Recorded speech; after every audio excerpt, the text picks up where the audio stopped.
Okay, if everyone could take their seats and we'll kick into the next session.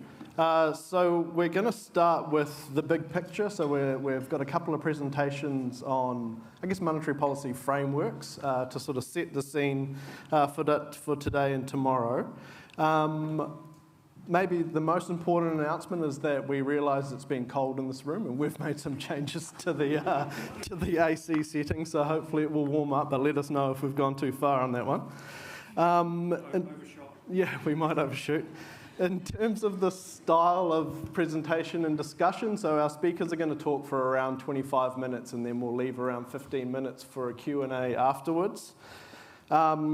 Credibility, always important in monetary policy, so I'm going to be strictly enforcing the speaking guidelines during this first session. Just for the presenters, I guess, this morning and for the rest of the session, we'll give you the usual 5-minute and 1-minute warning cards to look out for. All right, so with the admin out of the way, let me introduce our first speaker, who will be Enrique Martínez García.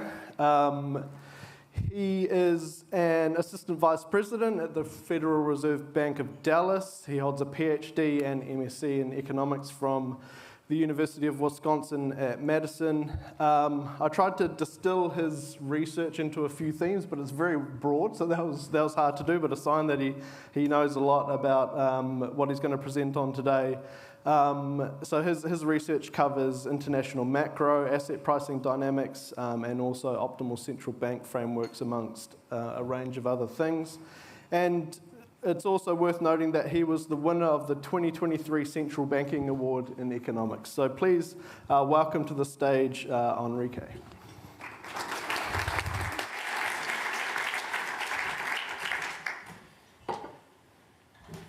Thank you so much, and before I get started, a small recommendation. If you set the bar so high, I can only disappoint. So set lower expectations, and that might be easier for me.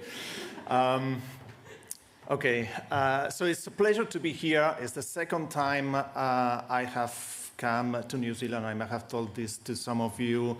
I have come for the two passions, or two of my greatest passions. One, Lord of the Rings, the other central banking. So this is the one where you get to hear some of what I've been doing on central banking. But before I get started, because of the topic and because of the research that I've done, I need to stress that these are our views and do not necessarily represent the views of anybody else associated with the Federal Reserve Bank of Dallas or the Federal Reserve System. So it should be very clear that this is research. We intend to contribute some evidence and hopefully some interesting lessons from the international experience with inflation targeting, but we do it in the spirit of generating an interesting conversation and hopefully of learning from it all. So it's a hard act to follow when you went through college and grad school reading papers by Ben Bernanke, among others, and he's in the room, and you have to talk about what inflation targeting is about. So I don't think I'm going to make a better job than he already did in laying out the case for this strategy and the framework and what it is and what it's not. But I'm going to tell you how are we going to try to narrow or make more manageable the question of how is it that we can go about quantifying or evaluating at least the performance that central banks have achieved through or in part attributable to this particular type of framework.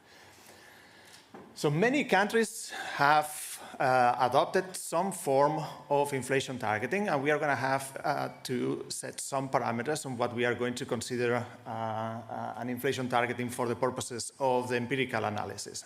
I'll be more specific as we go along.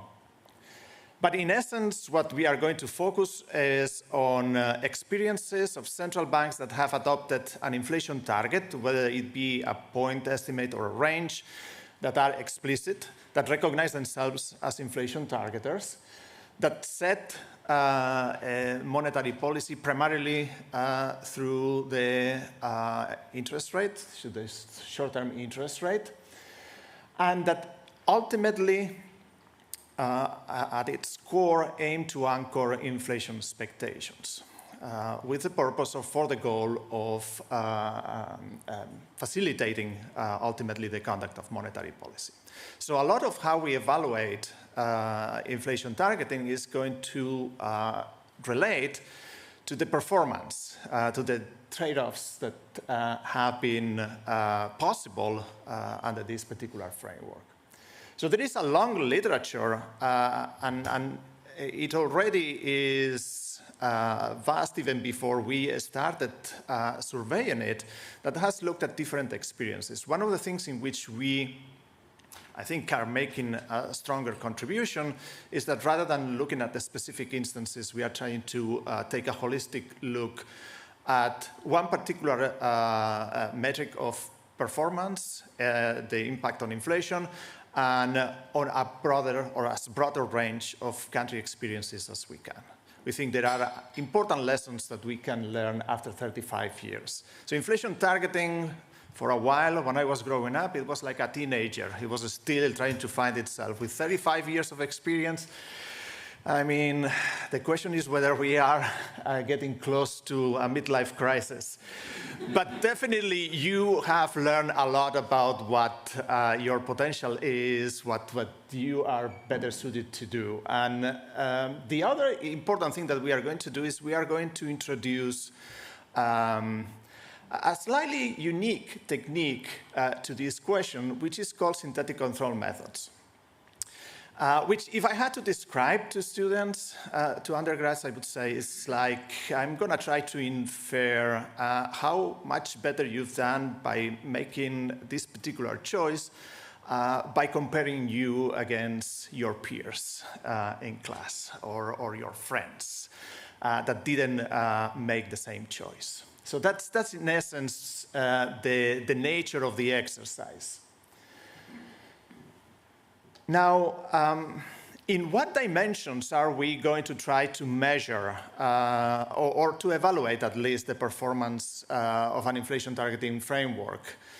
So one of the obvious dimensions in which people have argued inflation targeting can be very powerful, and this is certainly an argument that you see repeatedly if you read statements put out by emerging central banks in emerging markets, that one of the goals of inflation targeting, of adopting this particular framework, is to help us lower inflation, to help us bring inflation down from the high levels that had been experienced in the 70s, 80s, and even in the 90s in parts of Latin America and other emerging markets.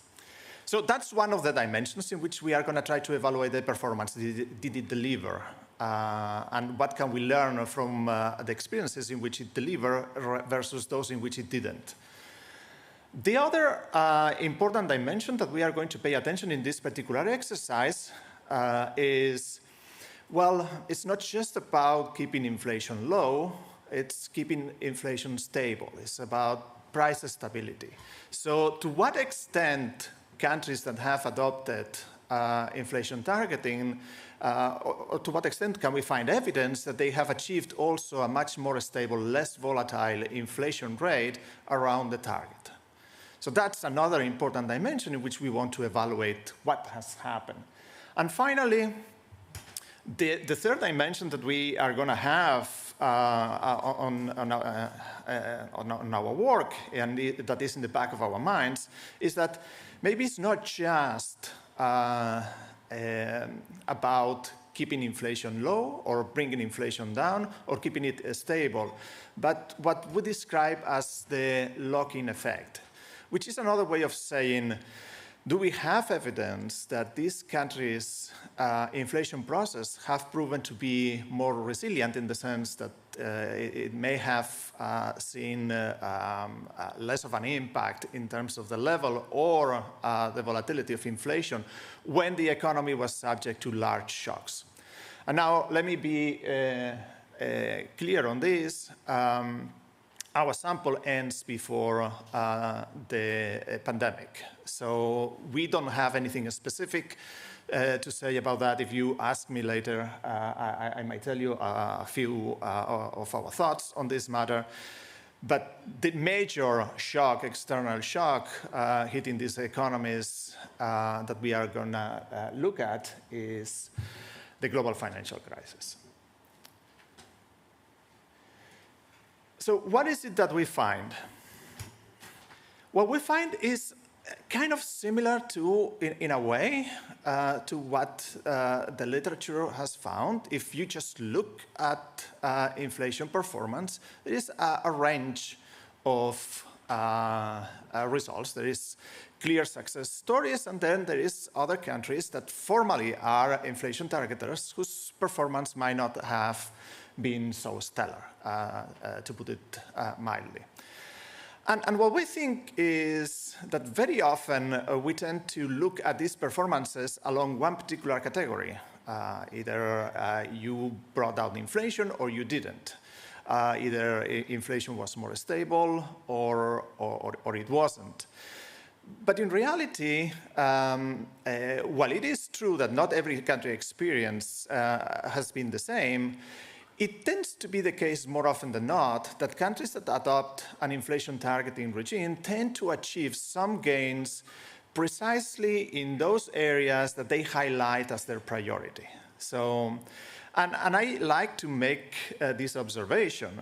It tends to be the case that most advanced economies that adopted inflation targeting really seem to have adopted inflation targeting after they already had brought down inflation to more reasonable levels. So if the way in which you are going to evaluate their performance is whether they were able to shift inflation, the answer is probably going to be no. But they have nonetheless been fairly successful in maintaining stable prices and fairly reasonable and to have obtained fairly reasonable results in response to large shocks, at least like the global financial crisis. Then, on the other hand, if you look at the experiences of countries in emerging market economies, you see a very different story. Very often, the goal was we don't have a very strong institutional framework. We might not have much of an institutional reputation to build on. This is one way to help us convince markets that the goal is really stable prices and to achieve it. And you have experiences in many countries in which these, among emerging economies, that we can point to that have been extremely successful at delivering that. So we are going to talk a little bit about that. The other three things that I want to highlight, just in case I run out of time as I present some of these results, are two major things, or three major themes. One is a lot of the economies that have adopted inflation targeting is what we might describe as small open economies. And this happens in an environment in which, since the 70s, if not earlier, capital accounts have become freer, exchange rates have moved to become more flexible. So central banks have shifted over time progressively towards a regime that relies on inflation targeting or something similar to inflation targeting. But it is still the case that these open economies are directly exposed to external shocks, and they can be potentially sensitive to that. So we find evidence that it's very hard to achieve good performance relative to your peer group under inflation targeting if at the same time you are having to contend with highly volatile exchange rates. So one of the things that we highlight in the paper is that there is a bit of evidence that I would describe as consistent with the impossibility trilemma of international finance, that it is very hard to achieve ultimately a stability of exchange rates and also this strong performance in terms of inflation if you also have current accounts, real current accounts. The other thing that is actually worth that I should highlight, that I want to highlight, is that there is strong evidence that institutional features matter a great deal. And this is an issue that has come up already a lot. What is the role of independence of the central bank in making this framework work? And it's very interesting to see that there is two types, I would describe it as two types of credibility at play, or it would seem. One is the credibility of the institution. The other one is the credibility of the individual or the person. In this case, what I'm thinking about is the governor or its team.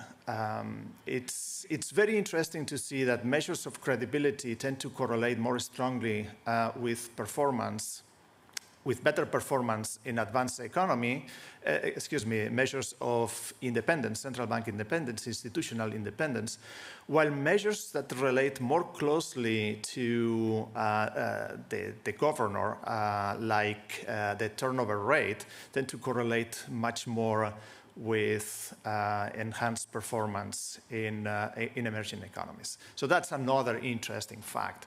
And what I will say to conclude, if I ever get that far, is that what inflation targeting is in practice, and Chair Bernanke has already explained, is it puts some constraints. It's a little bit like the rule book to drive on the road.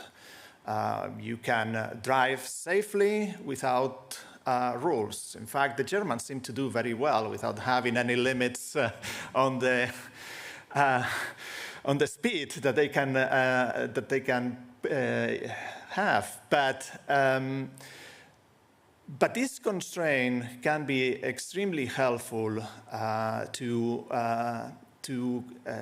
put the emphasis on the anchoring of inflation expectations, and that tends to not limit the ability of the central banks too much to implement monetary policy in practice, but it does help restrain or at least remove the possibility of very bad equilibriums, the sort of type of wage prices spirals and expectations, the anchoring that are often feared. So, in terms of the data, we are going to focus, as I said, on CPI. Not every country uses the same measure. Not every central bank uses the same measure, but this gives us a level playing field in a way, because every country has the same metric. In our sample, we are going to look at data that starts in the 1980s. And we are going to require that in the pre-intervention period, that is in the period before the central bank adopts inflation targeting, we ought to have at least 16 quarters of data. And the more, the better. At the end of the day, the way our assessment is going to work is we are going to try to find the weighting of the experience of those countries most similar to you, and try to find the weighting that gives us the better fit prior to the intervention, so that we can potentially use that experience and those weights forward to create a counterfactual of what would have happened had you not adopted inflation targeting. Our sample ends in 2018, quarter 4, so before the pandemic. At the time we started the project, we still did not have, we were in the middle of it all, so it was a bit too early, but that's one potential thing to be looking at going forward. The empirical strategy, as I said, is basically what I'm calling, what is called synthetic control methods, but this is essentially taking stock of what your peers did when they didn't change their monetary policy framework.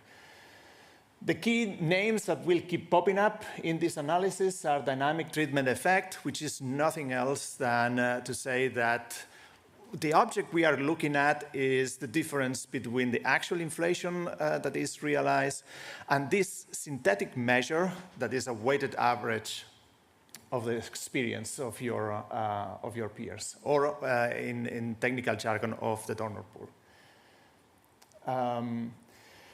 The average treatment effect on the treated variables is going to be one of the key metrics. We are going to be looking at that in particular when we try to assess whether there has been or whether there is evidence of a significant shift in the level of inflation. And we look at several subsamples during the intervention period. There is something that we call a transition phase over the next 12 quarters, in which people are getting used to the idea that the central bank potentially faster than that, but they are getting used to the idea that the central bank has shifted its monetary policy framework. We are also going to look at the entire treatment period and at the period for the global financial crisis. So, in terms of findings, since I have 5 minutes and I want to show you some pictures to at least demonstrate that there is an argument to be made, but there is evidence to back it up, let me just say that after we do a judicious evaluation of all the more than 40 country experiences, we end up with 24 economies, representing both advanced and emerging economies, for which this method seems to be appropriate. So that's a very large panel of countries that we can explore. A simple illustration would give you an idea. I should have known better and have New Zealand first, but we'll go with the UK. So at the bottom of this slide, you will see the solid line that represents the actual inflation. The dashed line represents our synthetic control, so our counterfactual, and then you have also a band reflecting the range of values consistent with the inflation target. So this is just one illustration that there was, at least for the UK, relative to its donor pool, a non-trivial decline in the level of inflation. That's one of the metrics that we keep using, and I have many other charts that I don't have time to discuss. There are ways in which you can make precise inference about these particular deviations. And this is what the slide tries to say, and the table summarizes. And we look at evidence for a statistical significance in the deviations for the ATT, this average treatment effect across countries. A better way to illustrate it is through these plots that show a vertical dashed line at 0.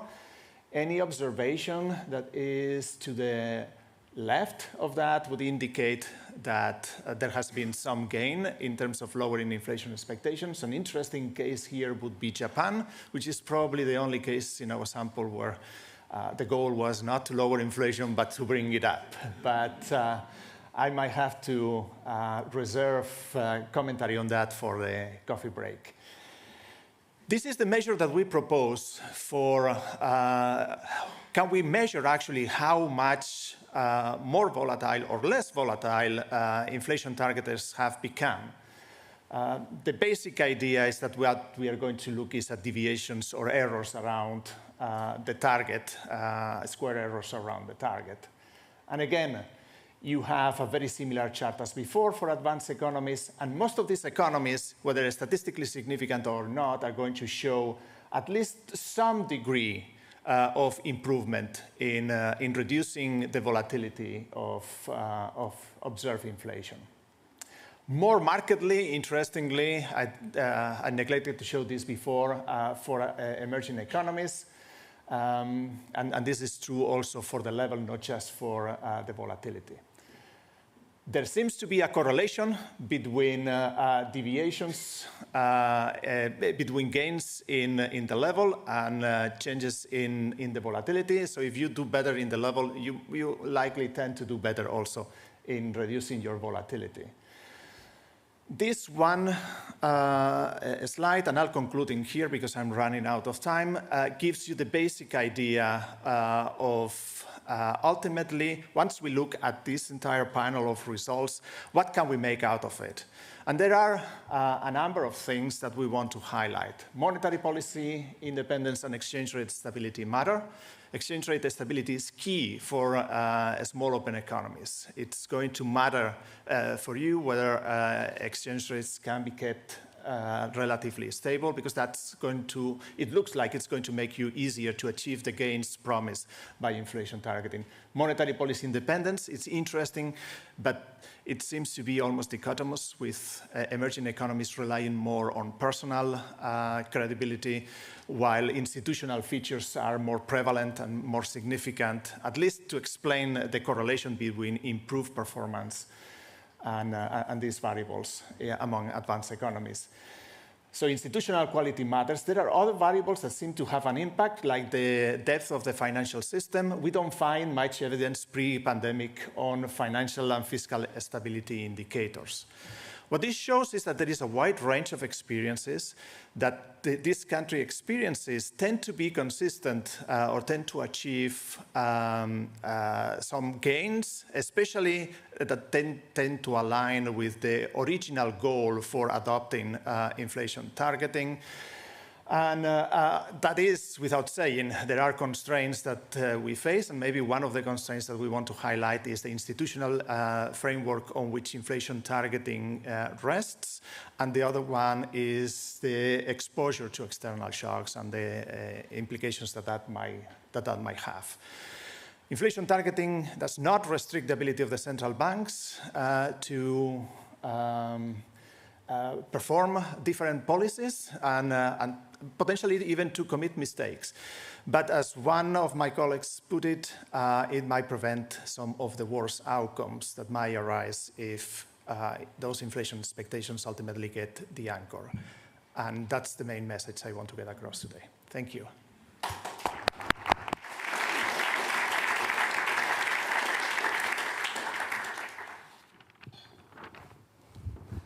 Excellent. So we have about 10 minutes for Q&A, if that's okay. So we'll get a couple of questions. There's one in the middle down here, and Catherine at the front.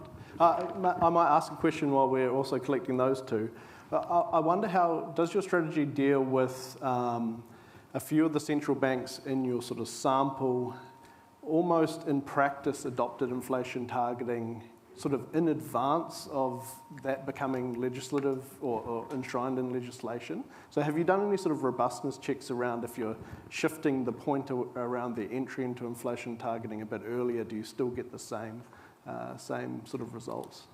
Yeah, no, that's a very good question. We pay quite a bit of attention to the starting point, and sometimes the formal starting point does not align with how they behave prior to that. So the fact that they might have already been inflation targeted. It also happens that there are country experiences in which it doesn't look like they are formally de jure and inflation targeted, but they are behaving as such.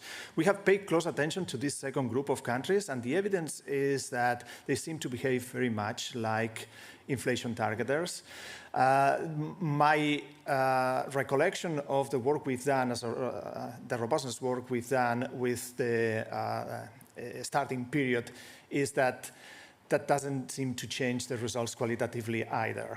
So even if we allow for inflation targeting, not to start at the official date, but a bit earlier, the results seem to go through the same.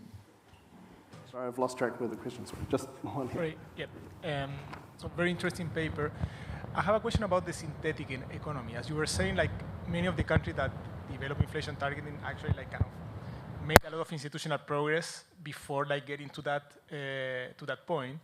So I guess that the synthetic economy in your exercise also are economies that are having that move to independent monetary policy. They were lowering inflation. So just that in the last mile they didn't change inflation target. So in that sense, what exactly is the marginal effect that you're measuring here? Is that last mile, or is basically, or you see your result at basically the whole package of reform that you have to make in order to get to the inflation target?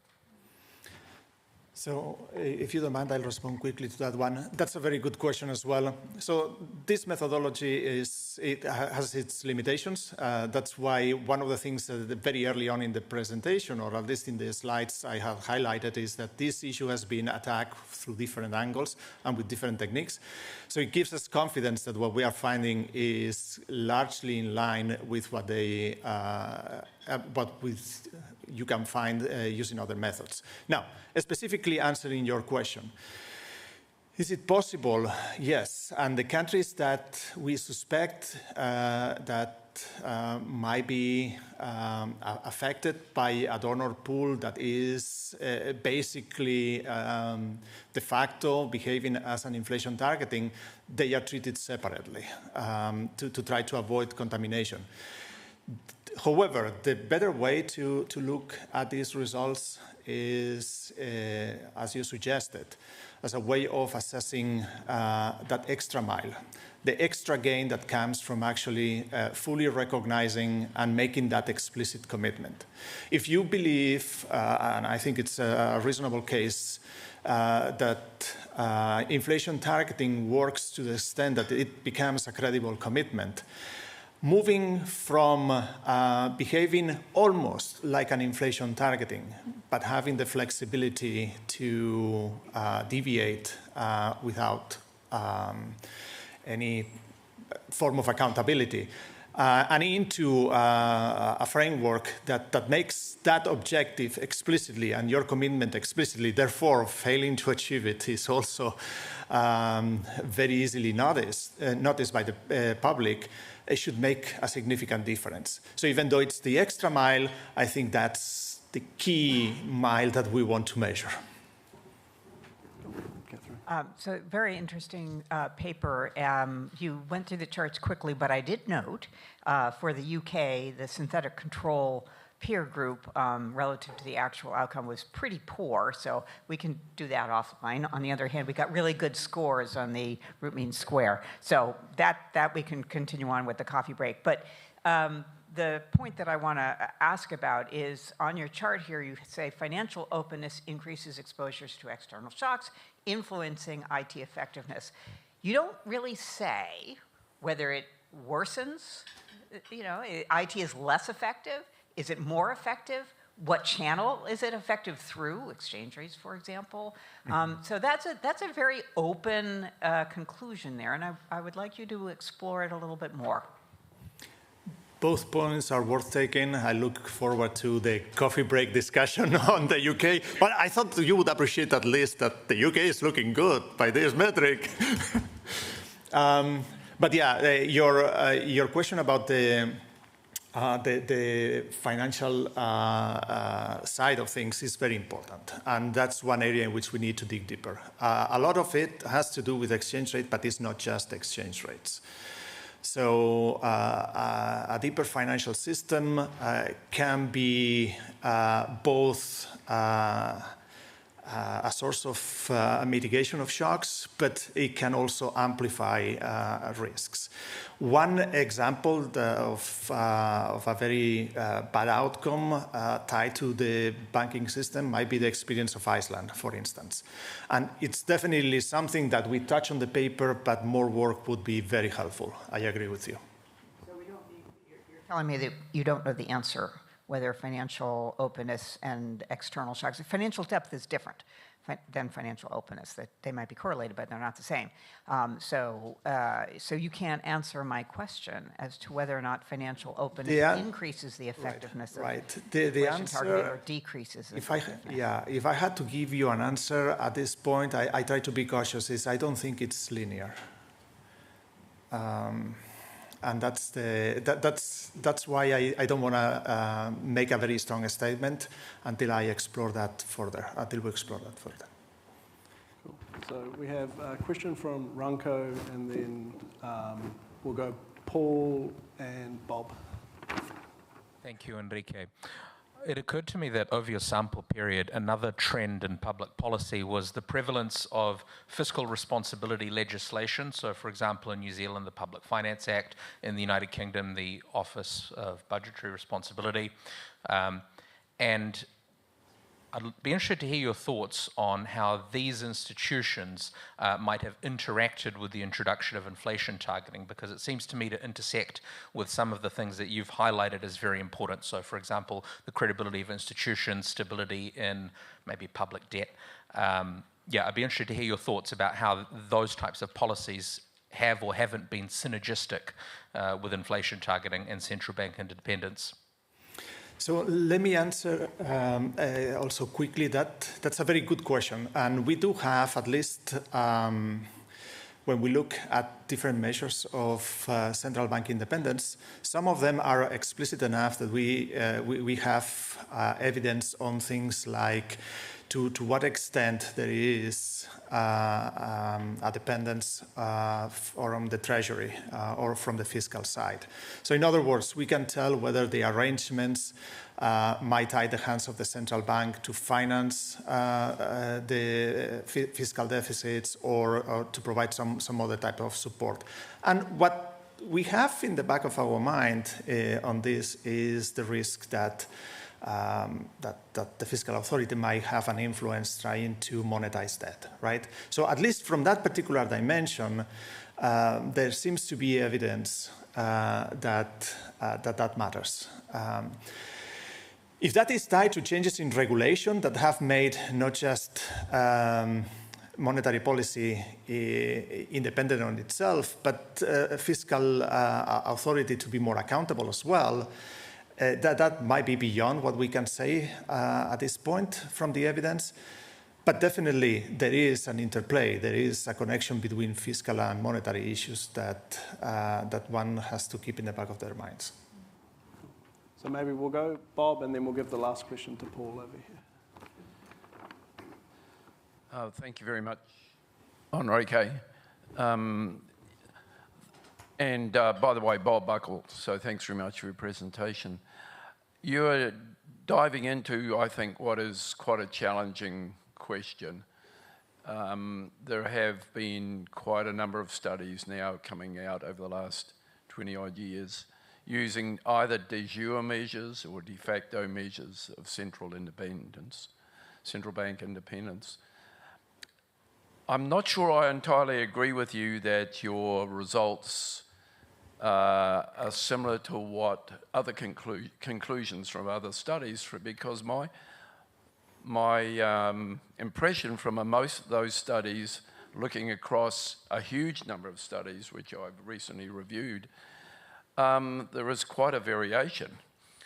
And I wonder, therefore, whether or not you could comment on what difference it might make if you consider, I think your measure of central bank independence is not a de jure measure, it's more like a de facto measure.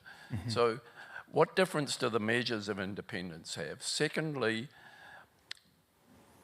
a lot of these studies are being undertaken during periods of relative stability. So is there enough variation in some of the key variables to be able to get robust measures? And in addition to Adam's point too, that some of these institutions may already be adopting the practice even before. So I do think some of these studies do depend on these factors. I'd like you to comment on that. And perhaps that is why, looking at less developed countries, you get greater variation in the variables than you do with the developed countries. So perhaps you could comment. Yes, so you basically anticipated the answer I was going to give you. There is a lot more variation among emerging economies than advanced economies, especially in institutional features and arrangements. Even if you look at South America, a country like Chile, its institutions are a lot more developed and stronger than the next door neighbors, than most of the next door neighbors. But anyway, having said that, the results are similar in the sense that the broad evidence seems to suggest inflation targeting has had mixed performance. There have been countries that have benefited greatly, and we can quantify that, and others that have failed to. The question is to try to understand why. Now, a simple analysis like the one I'm presenting here is not going to give us all the answers. It only is going to speak about correlations within sample. And maybe we've just witnessed a period of significant stability on a number of fronts, like the fiscal front or even the financial front, that doesn't allow us to pick up precisely some of the tensions that might be underneath. And that's one of the limitations of the technique that I'm presenting here and the results that I'm presenting here. I still think there is enough evidence to argue, even if you look at slightly different measures of central bank independence, that there is a connection between the two. And one of the things that I have to be honest about is that it's almost puzzling, because formally, a lot of the central banks in emerging economies might have some of the very same features that we expect in advanced economies, and yet they don't seem to matter. We attribute that to the fact that governments can still influence the central bank in so many ways, and one of them is by nominating the governor. And that's what one of the variables that seem to come quite strongly correlated with performance. Is that the whole answer to the story? No, probably we need to do more work, learn more, and we are going to have a very interesting and challenging experience to include now with the pandemic inflation surge. So hopefully this is just the beginning of a very interesting set of results, and but I hope it's a productive conversation around the framework. Cool. And then one last quick question from Paul. So I thought that the strategy and the approach, the synthetic control method, was an interesting application here. And I wondered whether there was an extension. If you think about inflation targeting as ultimately a framework for achieving an objective of stability, the ultimate objective is reducing the volatility of the economic performance and GDP, for example. And I wondered whether there was an easy addition of looking at how much these things actually have led to a lower volatility of overall economic activity, therefore, i.e. achieving the ultimate objective of what you're trying to do with inflation targeting. Is that a simple overlay of something else you'd put into this that would be an easy extension that would get you somewhere? So has it actually reduced the volatility of economies, the economies you look at? Can you do that against a counterfactual? Yeah, that's a very interesting question. And it opens up a lot of very challenging questions. One of them is less easy than inflation, because a lot of the measures of economic activity are subject to much larger revisions. Unemployment is hard to find. But for at least a sample of countries, that exercise that you propose can be undertaken. Now, the question that we need to think harder in all of this is, to what extent can we argue that the trade-offs, because ultimately what you are talking about is whether inflation targeting might have either shifted the central bank's own views of the trade-offs, or shifted somehow the economic structure in a way that the trade-offs are somewhat different, and that you can achieve lower volatility of inflation and lower volatility in economic activity. And the question is, to what extent what we are seeing on output might actually be due to the fact that the structure of the economy has also been changing independently of the adoption of inflation targeting. I'm not saying it's not an interesting question. I say it's only that it's a question that it opens up some interesting complications for the researcher. All right, thank you everyone for the great questions. So please join me in thanking Enrique. We do just have a gift for you. Enrique. Sorry. Thank you very much. Cheers. All right, so our next speaker, I just need my notes, is Renee. So Renee Fry-McKibbin is, I've lost my place completely. is Distinguished Professor of Economics at ANU's Centre for Applied Macroeconomic Analysis. Her research covers a broad range of topics, international macro, commodity markets, financial markets, macro financial topics, and of course central banking. And Renee was recently announced as a member of the RBA's new Monetary Policy Board. So please welcome to the stage, Renee.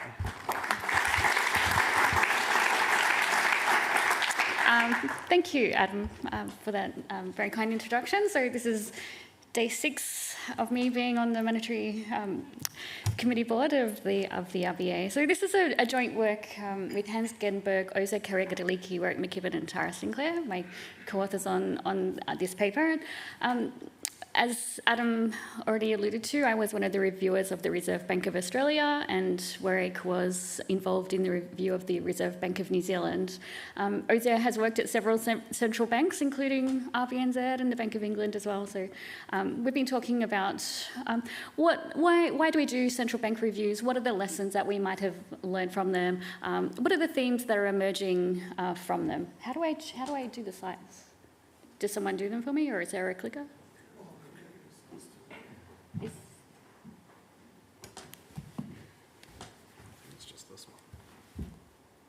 Oh, okay.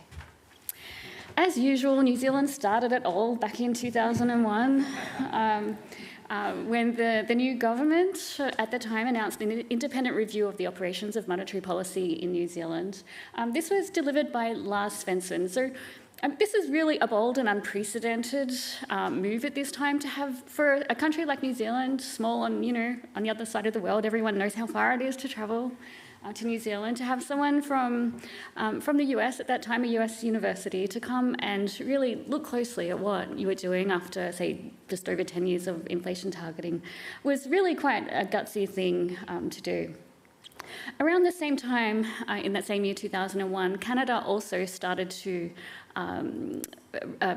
put out their reviews of the central banking. So this was a totally different structure. This was an internal review that was done by the bank in conjunction with the Ministry of Finance in Canada as well. So very, very different in that type of structure, but the Canadian reviews have a backward review element where they're looking at the performance in the past, but also a renewal element going forward about how the bank might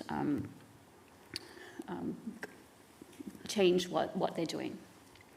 So since then, there's been at least 20 reviews that have taken place in 9 advanced economies, and they're the reviews that we're looking into today. We know that there have been lots of internal reviews. Lots of you have been involved in them in the past, and we don't want to neglect anyone, but we're just basically focusing on the public-facing reviews because they're the ones that we have access to, and they're obviously designed as a mechanism of accountability. So in terms of communicating to and from the public and legitimising the independence that societies give to central banks.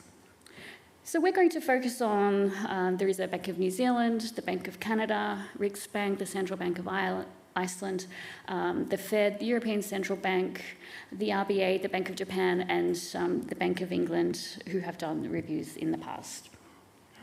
So the first question is, why do we have these public-facing reviews? And that first reason is for accountability. We heard earlier from Ben Bernanke about independence insulating monetary policy from those short-term political pressures and giving some space in between what the public is crying out for and what politicians can offer and what central banks can then sort of moderate.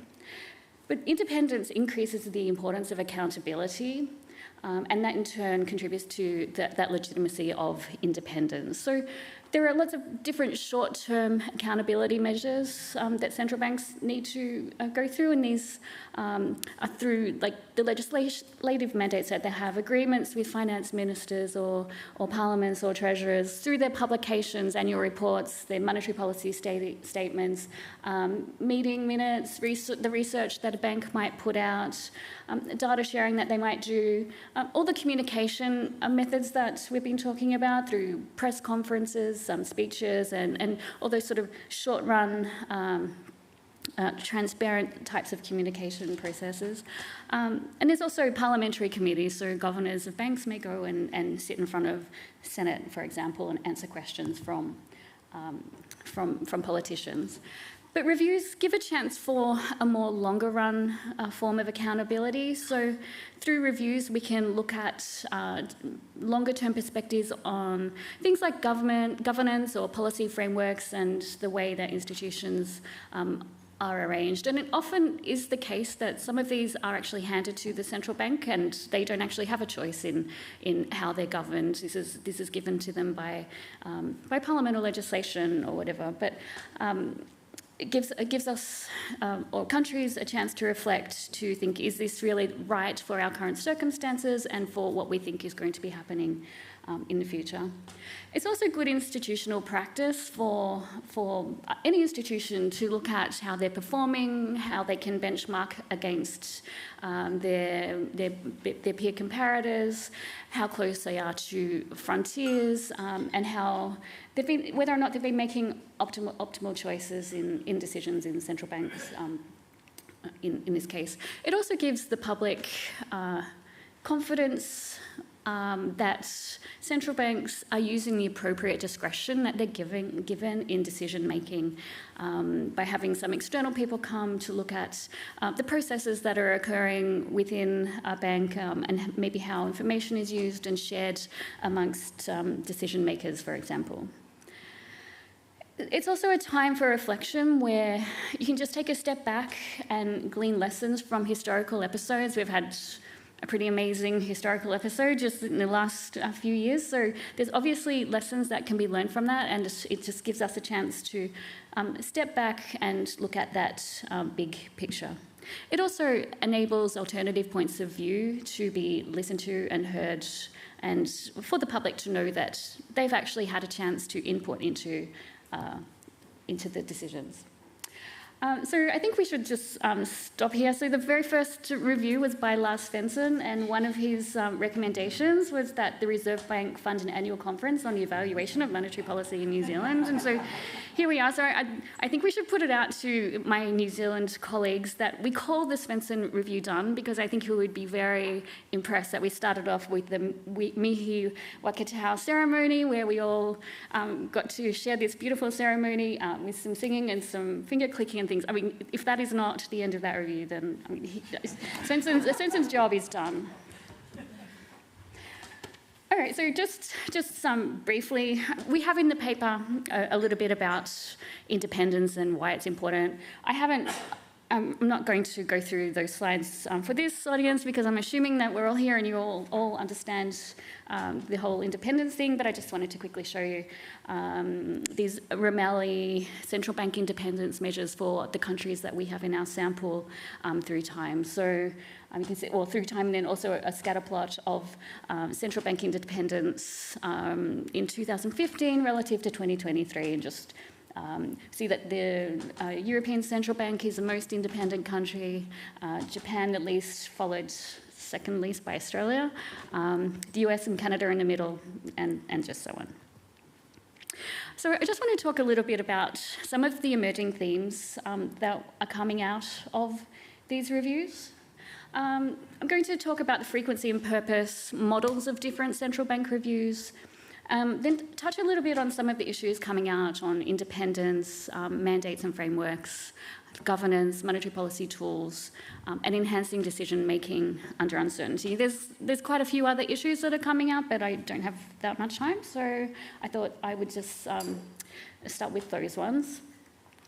So, as I've already covered, reviews are held for accountability and transparency, but I think they're becoming increasingly more frequent. So Canada and Sweden have had regular reviews since 2001, at least in Canada, so that's very systematic. So they do this all the time. We've had some more initial ad hoc reviews, I would call them. So Iceland, New Zealand, Australia, and the US Federal Reserve have recently had other reviews. I know New Zealand had their second review just recently as well. But all of these countries have now committed to regular 5-year reviews, sometimes through legislation. So Canada and Australia have a renewal element in the reviews going forward of maybe how we might do things differently in the future. Most reviews are initiated by elected officials, so except for those internal ones. And often reviews are conducted in collaboration with the Ministry of Finance as well. So I thought I'd just go back to the 2001 review of New Zealand, of the Reserve Bank of New Zealand. And at that time, there were 6 elements in those terms of reference. And they haven't actually changed very much across most of the reviews that we've looked at. So obviously, all the reviews are slightly different. But I think it's fair to say that the main 6 elements in that first Svensson review on the way monetary policy is managed in the pursuit of the inflation target, the instruments of monetary policy and their effectiveness, the information used in decision-making, including data and forecasting, the monetary policy decision-making process and accountability structures, the coordination of monetary policy with other policies, and the communication of monetary policy decisions to the public and financial markets, all sort of ring true with the more recent reviews that we've had. But I think, although most of them overlap in fundamentals, some of the more modern concerns that are starting to come into more recent terms of references of central bank reviews include looking at concerns like financial stability. So the Svensson review was very concerned about sort of more of the, I guess, the more prudential regulation rather than just necessarily financial stability more broadly considered. Some other reviews are now addressing climate change. I think a lot of the public requests are, well, what are you doing about climate change? So reviews are systematically or specifically looking at that issue. And sometimes there's more institutional culture, as well as the assessment of non-traditional monetary policy tools coming into some of those terms of references.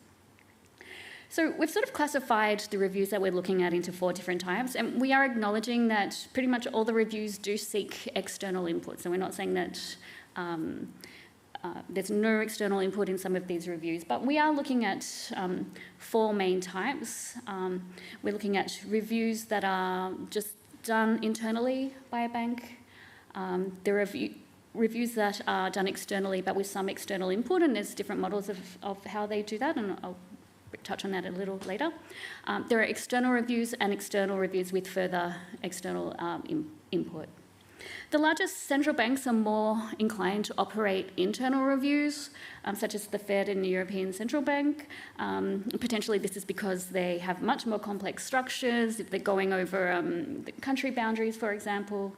And they're also a lot bigger, so there is some argument they may already have the depth and knowledge that's required to review the wide range of issues, although you don't really get that outside perspective.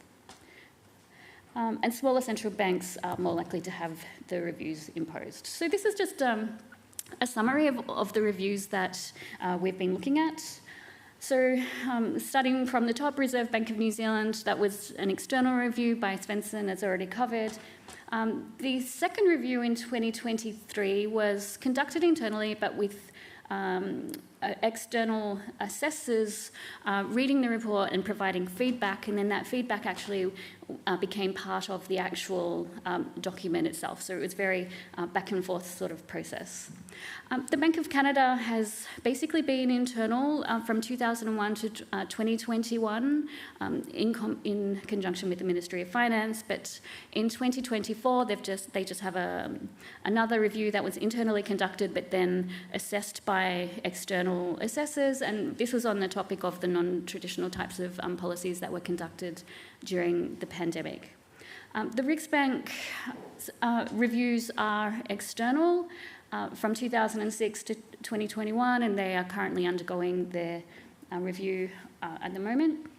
The central bank in Iceland, they had a review not just of the bank, but of the broader monetary arrangements and currency market arrangements, and not just banking stuff, but a whole lot of different types of things. So that was conducted by 3 Icelandic economists with a whole bunch of, well, actually there were 4 different papers commissioned looking at different types of different aspects of the questions that the Parliament put to them. And so part of that review was that they recommended that in legislation that the bank be reviewed every 5 years by 3 external people, and they specified what they should look like. In the US, the Fed put out a review in 2020, and they're due to report in 2025. It was mainly an internal review, but they also did a lot of outward-facing things as well, like conferences and the Fed Listens sort of types of tours that they did. For the European Central Bank, they had, I'm calling this an external review. It was a review called by the European Parliament, where they asked for submissions from people to write an issues paper, I guess, for what the European Central Bank should consider in their own internal review in 2021. And then we had the RBA review, which I was involved in 2023, which had 3 external members, but we drew on a whole bunch of experts, including Prasanna, who wrote us a paper on different types of issues that we wanted more guidance on. And then we have 2 Bank of England reviews, so the Bernanke review, obviously, and in 2003, Adrian Pagan did a similar type of review on forecasting and models in the Bank of England as well. But the Bank of England have a different model in that they have an independent evaluation office as well that is consistently evaluating issues.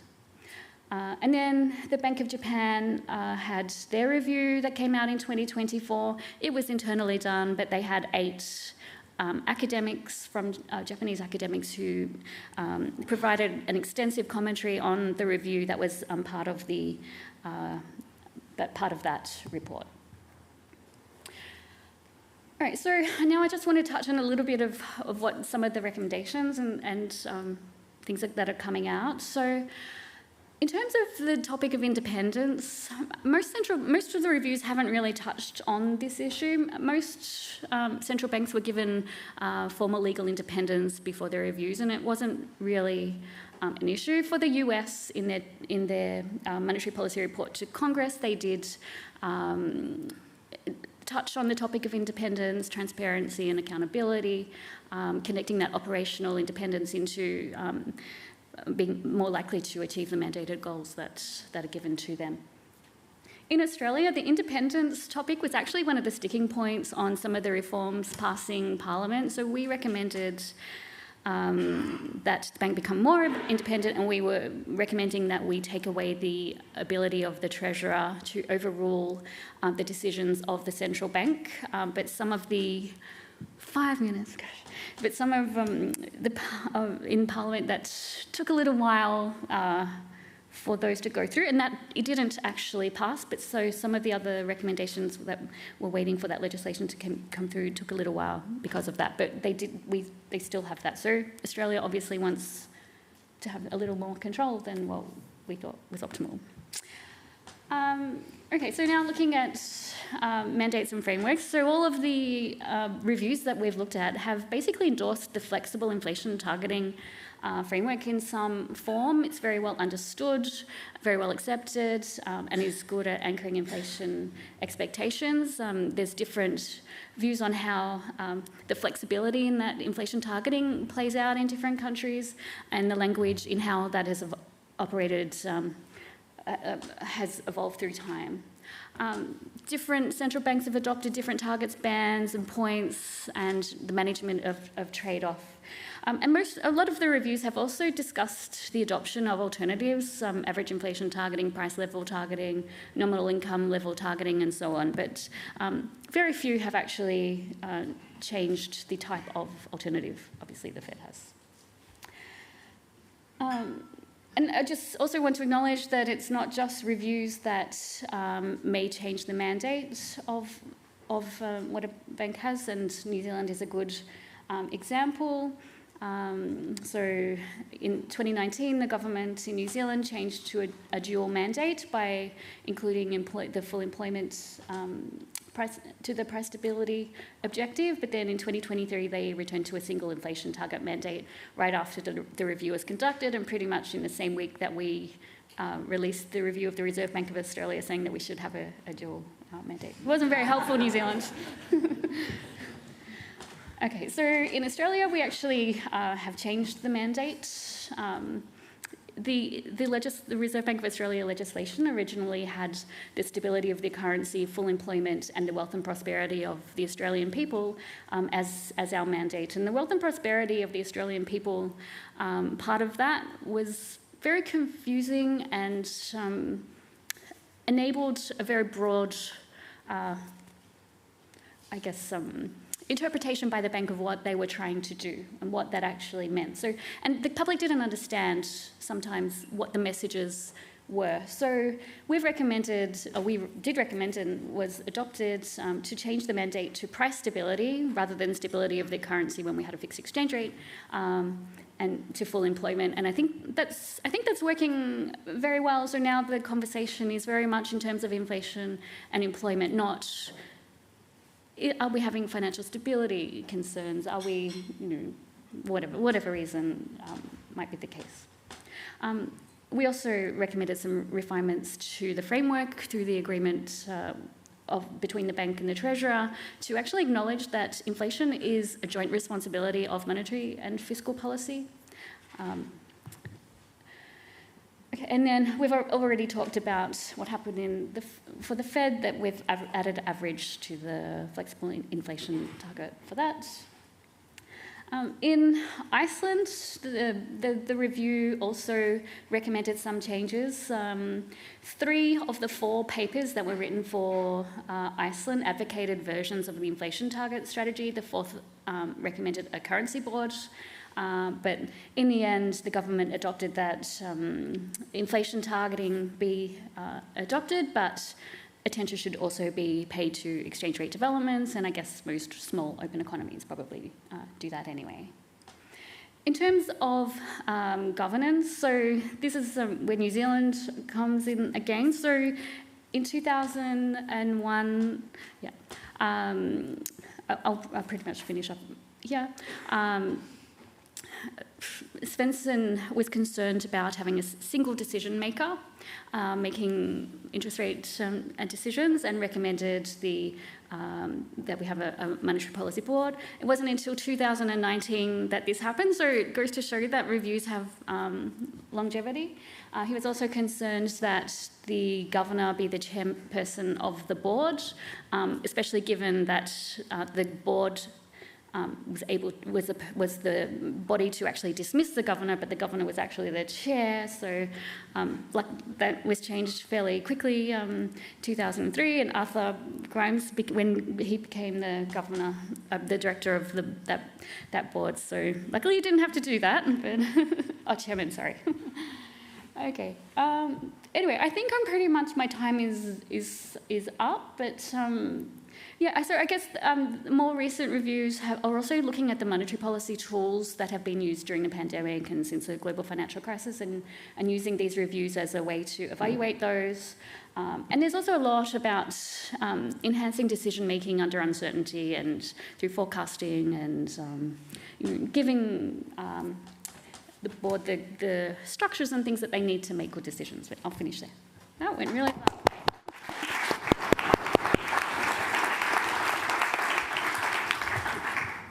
All right, so we have about 10 minutes for Q&A. So I've been favouring this side, so I'm going to go this way.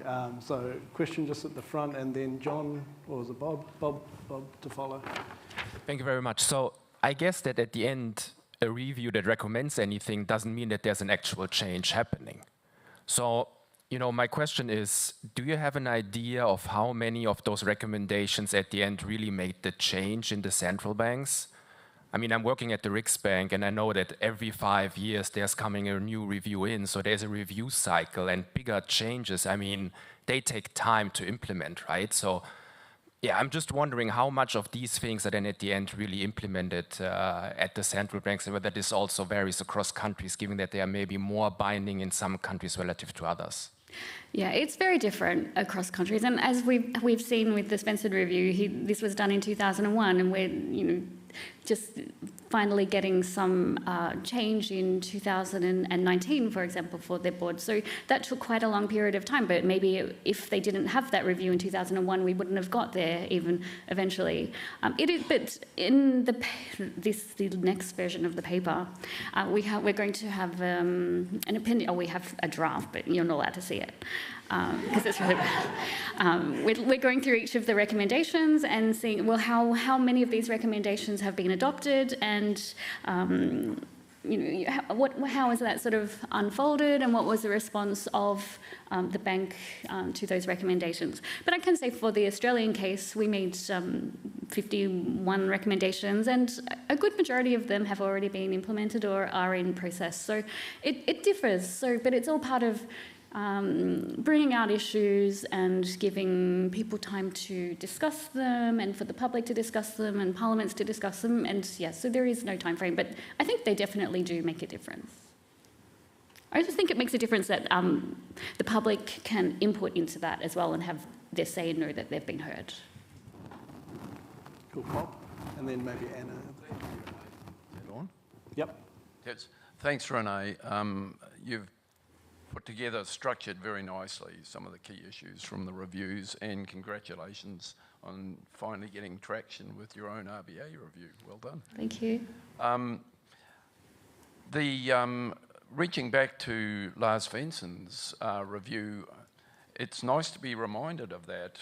So I just want to raise an issue and a question around the monetary fiscal side of it, and it's interesting that he sort of anticipated some of these issues. You comment that the Fiscal Responsibility Act in 1994 enhances, and as you say, both fiscal and monetary policy have a role to play in ensuring appropriate monetary conditions, and fiscal policy will impinge in a whole lot of ways on the ability for the central bank to, or well, the trade-offs, if you like, that will occur in trying to achieve inflation targets. Well, the Reserve Bank, the Fiscal Responsibility Act in 1994, you say, enhances fiscal policy effectiveness by promoting transparency and medium-term focus. But actually it wasn't until 2013 that the new Public Finance Act, which embodies the Fiscal Responsibility Act, made an explicit principle. One of the principle number 6 came in 2013 following the growth in public debt during the COVID period, and it said that fiscal policy should have regard to the interaction between monetary and fiscal policy. So there was nothing explicit until 2013. But I do wonder whether or not the reviews have given, and I know you gave consideration in the RBA review, have given sufficient consideration of the fiscal monetary interactions, and there are different ways they interact. So that's one question. Do you think there's sufficient attention given to this in these reviews?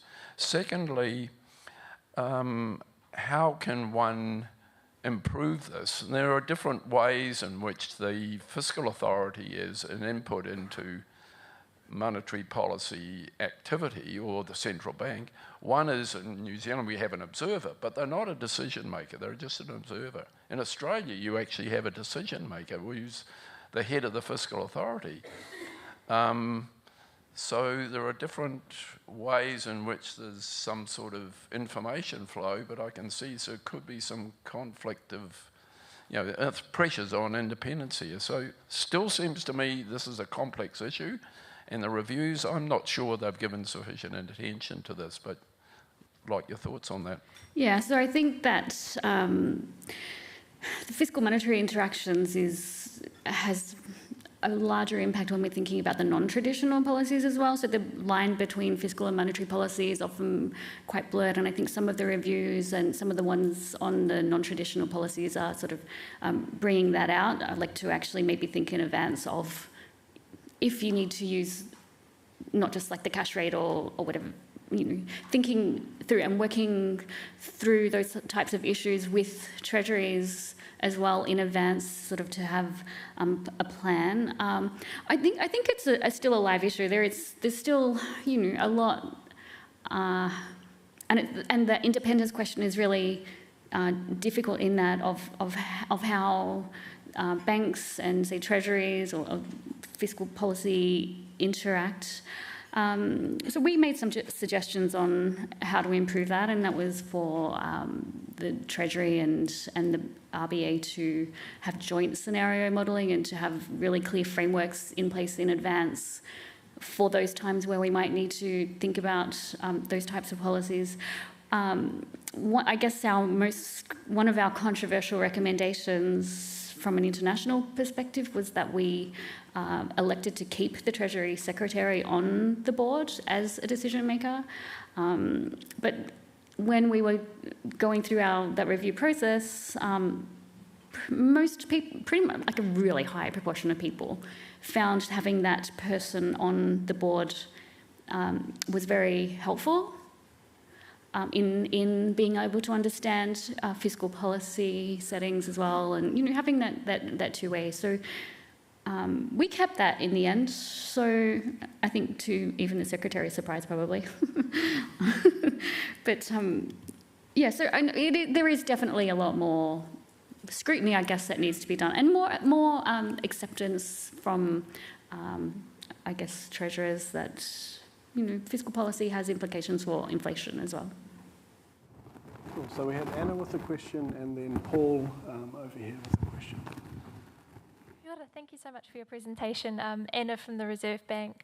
Quite interested in the different types of reports, whether they're done internally or externally or with external input. And I'm interested if you have a sense of how the structure of those reports is impacted by the type, a different focus, different kind of recommendations, or whether it's inspired a different response from either public or parliament. Yeah, I think the systematic ones, like the ones from the Riksbank and Canada, are sort of have a fairly similar sort of style. They have very systematic components. For Canada, it's like the looking backwards and then the renewal sort of component. I think it depends on the terms of reference that the reports are given as well. So I think the RBA's terms of reference were quite broad, but some of the other ones are not quite as broad. Some just focus on specific parts. So it's sort of, I don't think there's sort of one size fits all, if that's kind of what the question was. Paul? Following up on a similar theme with the fiscal monetary question, and I note that the outgoing governor of the RBA, Philip Lowe, in his final remarks indicated that he thought he was somewhat disappointed there wasn't more in the review that actually tackled this issue of better coordination between fiscal and monetary. And so in the context of that, I guess I've got a question about the emphasis within the RBA review on that particular question beyond just whether the Treasury Secretary sits on the board. But then in the context of the paper, which I think would be really interesting from my perspective, is how similar is this to other reviews that have been done? How much have the previous reviews really treated this fiscal monetary coordination issue, and is that something that has moved through time? Did it start at the beginning? Has it always been a case, or has it become more of a focus or less of a focus? I don't think it's been a very strong focus at all, really, in most of the reviews. I think it's more of a current issue.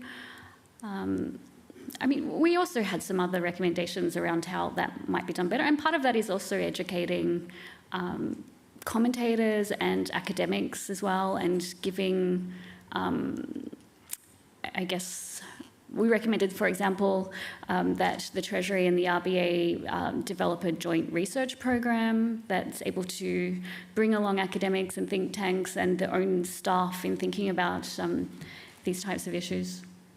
But I mean, it's hard. I mean, I don't think you can't coordinate monetary and fiscal policy all the time, because sometimes they're going to have to move in different directions. So we didn't want to be too prescriptive on that. So yeah, I think that they need to still be independent of each other. I think, sorry, just to add one element, I think for Australia, the challenge is the coordination's wonderful in a crisis, but not so much the rest of the time. And so that's the question I think that well, I've spent a lot of time, and a lot of analysts, I think, have spent a lot of time thinking thinking about, and that, I guess, is in the context of the review, the point where you would think about how to structurally implement that. Yeah, so absolutely. And so there are mechanisms through the Council of Financial Regulators as well, where policies across the different major policy arms can occur as well. But yeah, I mean, in a normal period compared to a crisis period, there are obviously very different relationships between the institutions. So sometimes they need to work together, sometimes they don't. So you can't have too much structure, I don't think. But you need some. They need to talk to each other and they need to understand each other. So we'll give John the last question. Thank you, Adam. Yeah, my understanding, I think having the Secretary of the Treasury on the decision-making board is unusual, but also probably suits Australia from its historical perspective of the way the board came about and having many non-experts on the board, I think, and actually having Canberra and Sydney separate, bringing the Treasurer on board, so the Secretary on board with information was probably why he had the advantage and why you wouldn't see it necessarily replicated elsewhere. So more of a comment than a question, but you can. All right, so join me in thanking Renee, and thank you everyone for the insightful discussion.